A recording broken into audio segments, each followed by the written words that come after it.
parkir tempat yang khusus itu harus kita digitalisasi pakai parking, tapi yang mungkin beberapa seperti jalan yang masih konvensional itu kita harus pertahankan. Yang penting sebenarnya adalah itu tadi, titik parkir resminya dan kajian potensinya. Walaupun pengelolaan secara konvensional, tapi kalau itu titik parkir resmi, ada kajian potensinya bagi hasilnya dengan baik, maka berdampak juga ke PAD kita.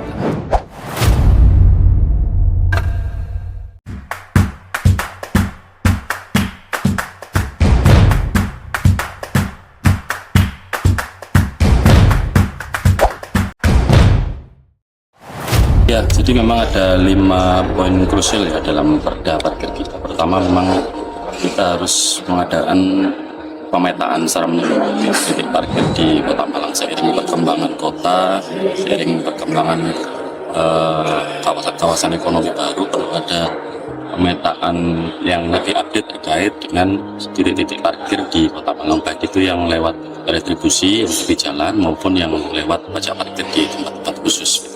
Harapannya dengan seiring pemetaan yang baik itu, maka kita akan punya data valid terkait jumlah titik parkir resmi dan sekaligus bisa menghitung kajian-kajian dari potensi PAD dari sana.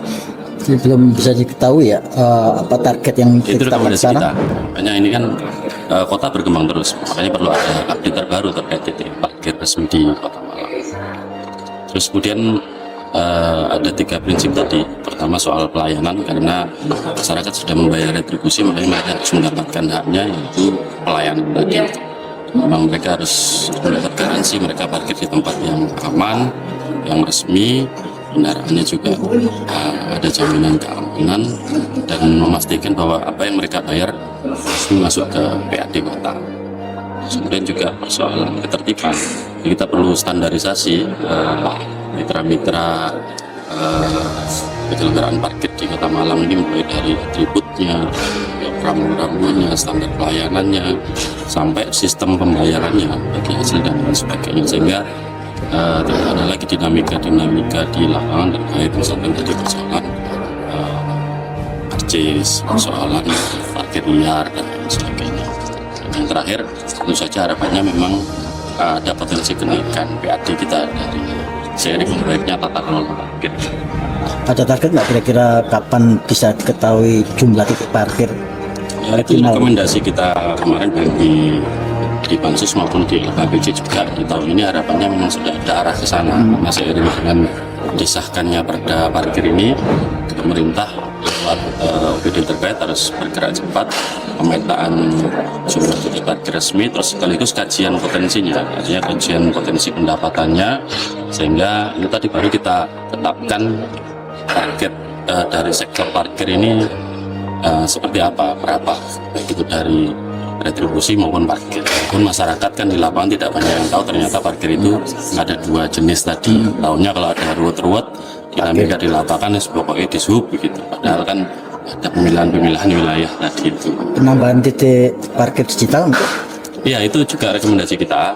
Seiring perkembangan teknologi perkembangan tentu harus ke sana, walaupun tetap ada pemilihan-pemilihan.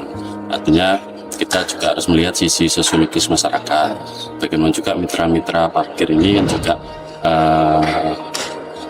diperlukan sebagai bentuk juga sinergi antara pemerintah dengan masyarakat. Mungkin parkir-parkir tempat yang khusus itu harus kita digitalisasi pakai parking, tapi yang mungkin beberapa seperti jalan yang masih konvensional itu kita harus pertahankan. Yang penting sebenarnya adalah itu tadi, titik parkir resminya dan kajian potensinya. Walaupun pengelolaan secara konvensional, tapi kalau itu titik parkir resmi, ada kajian potensinya bagi hasilnya dengan baik, maka berdampak juga ke PAD kita. Sharingnya sampai berapa Mas?